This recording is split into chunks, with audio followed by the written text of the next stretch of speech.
History loves to pretend that royals went to their graves in peace, resting forever in golden tombs while their people mourned in awe. But the truth is far stranger, darker, and often disgusting. Some kings exploded at their own funerals. Some queens leaked onto rival tombs. Some rulers were dug up, put on trial, or even discovered centuries later under parking lots.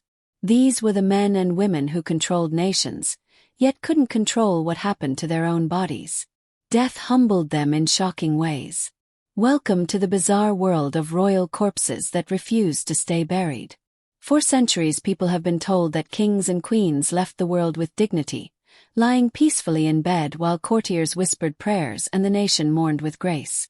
Paintings and chronicles built this image of royal deaths as calm and majestic, where bodies rested untouched in golden tombs and history remembered them as almost divine. The truth, however, is far less flattering. Death rarely respects crowns, and the same bodies that once inspired loyalty and fear often betrayed their owners in the most humiliating ways. Rot, swelling, leaking, and even accidental explosions followed some of the most powerful rulers in history. Instead of leaving behind a legacy of eternal glory, many royals became remembered for the embarrassing fates of their corpses. It is a reminder that no matter how high a throne stood, it could not protect its occupant from decay. But what happens when royal bodies don't just rot, but refuse to stay buried quietly? Some erupted, some leaked, some shocked the living centuries later, and a few seemed almost untouched by time. Let's start with the man who conquered England, but couldn't conquer his own corpse. William the Conqueror earned his name by defeating Harold at the Battle of Hastings in 1066 and taking the English crown.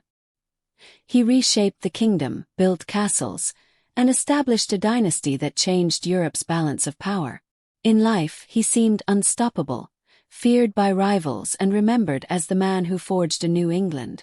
Yet his death in 1087 revealed a side of history that his victories could never erase. After being injured during a campaign, William's large body was left too long in the summer heat before burial. By the time he was brought to the church for his funeral, his corpse had swollen badly. Priests tried to place him in a stone coffin that was clearly too small. As they forced the body inside, the pressure became too much. Before horrified mourners, William's abdomen burst, releasing a smell so foul that people ran from the cathedral. The great conqueror's final act was not one of majesty, but of humiliation. His empire remained, but his body betrayed him in the most grotesque way possible. If England's greatest conqueror ended this way, what hope did other royals have? And one queen's corpse managed to humiliate her sister even from the grave. Elizabeth I ruled England for more than 4 decades and built her image as carefully as she built her kingdom. She never married, calling herself the Virgin Queen, and surrounded herself with portraits that showed her as ageless and strong. In reality, age and illness took their toll, but Elizabeth fought to hide it with heavy layers of white lead makeup and strict control over how others saw her. Her appearance was her power, and she guarded it until the very end.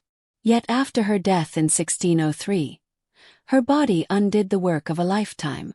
She was buried in Westminster Abbey above the tomb of her half-sister Mary Tudor, the rival she had outshone politically and personally. Not long after the burial, Elizabeth's coffin began to leak foul liquid, which seeped through the stone and onto Mary's resting place below. Visitors noted the dark stains and the stench that spread from the site.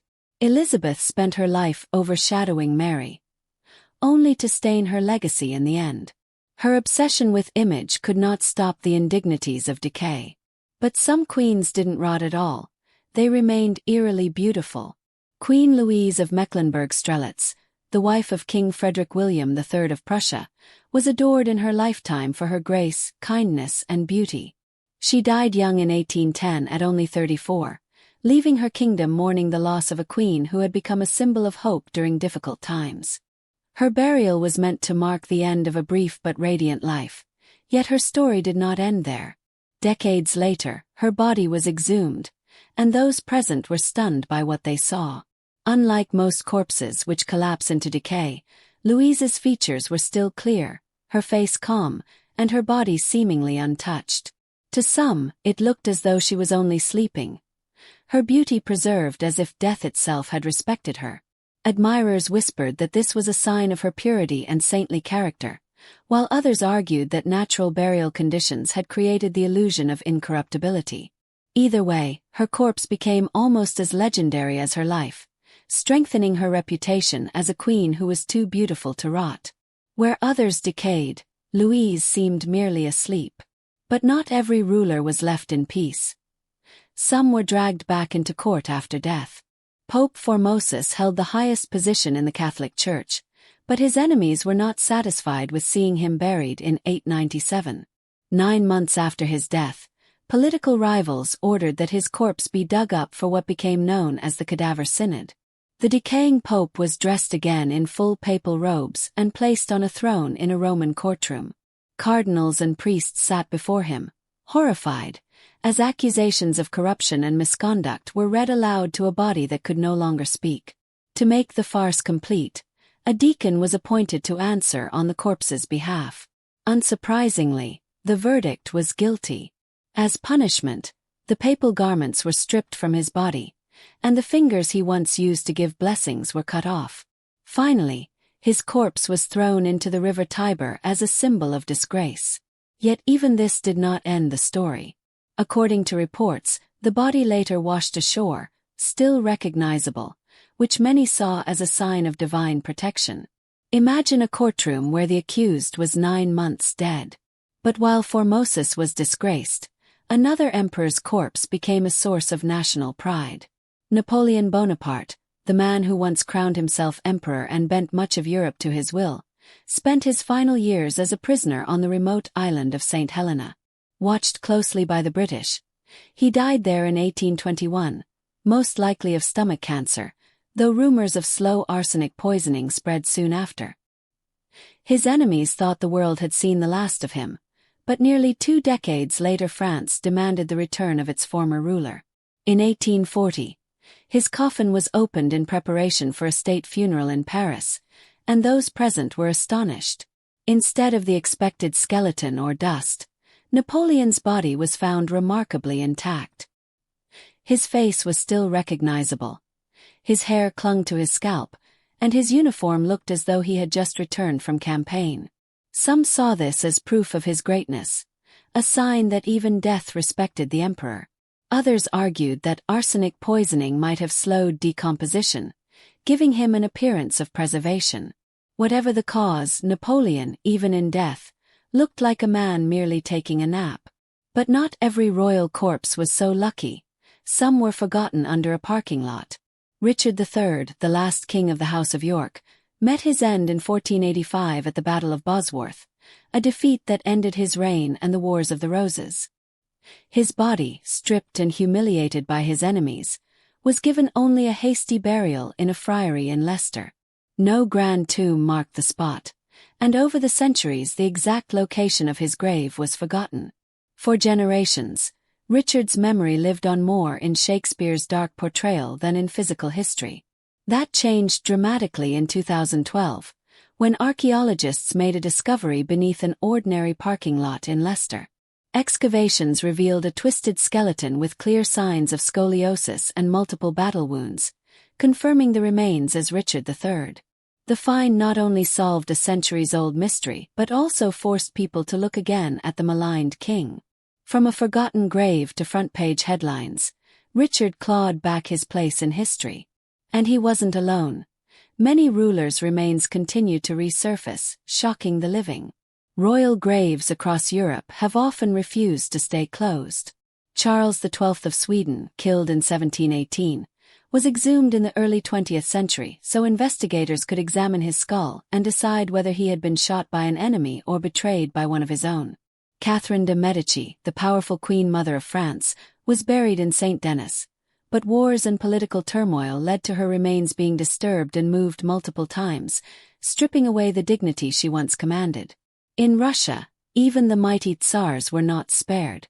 The bodies of Nicholas II and his family, executed in 1918, were hidden for decades, then dug up and reburied after DNA testing confirmed their identities. Each case shows that royal corpses were not just victims of natural decay but became part of ongoing struggles over politics, truth, and memory. Across Europe, royal corpses kept being disturbed, as if they had unfinished business. But what do these grotesque stories actually tell us about power and death? The strange fates of royal corpses were not accidents alone. These rulers shaped nations, and their bodies carried meaning long after death. A royal burial was never only about laying someone to rest. It was a chance to make a statement about power, legitimacy, or faith. Enemies used corpses to disgrace rivals, as in the trial of Pope Formosus. Supporters treated preserved bodies as proof of holiness or divine favor, as with Queen Louise or Napoleon. Scientists reopened graves to test theories, while revolutionaries and politicians disturbed tombs to rewrite history. Each time, the remains of kings and queens were caught between respect and exploitation, between myth and reality. A royal body was never just a corpse, it was a weapon, a relic, a message. That is why so many refused to stay buried quietly, pulled back into the struggles of the living. And that's why death had the last laugh, no matter the crown. The stories of royal corpses show that death rarely offered dignity, even to the most powerful.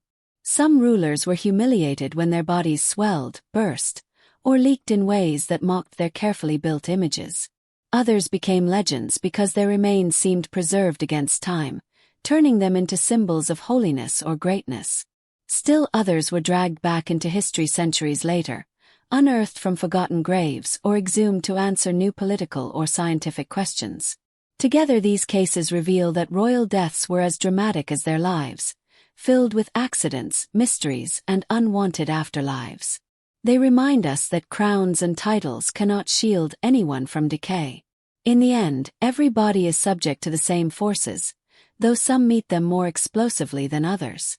Some kings explode, some queens leak, some emperors refuse to rot. But none of them truly stayed buried.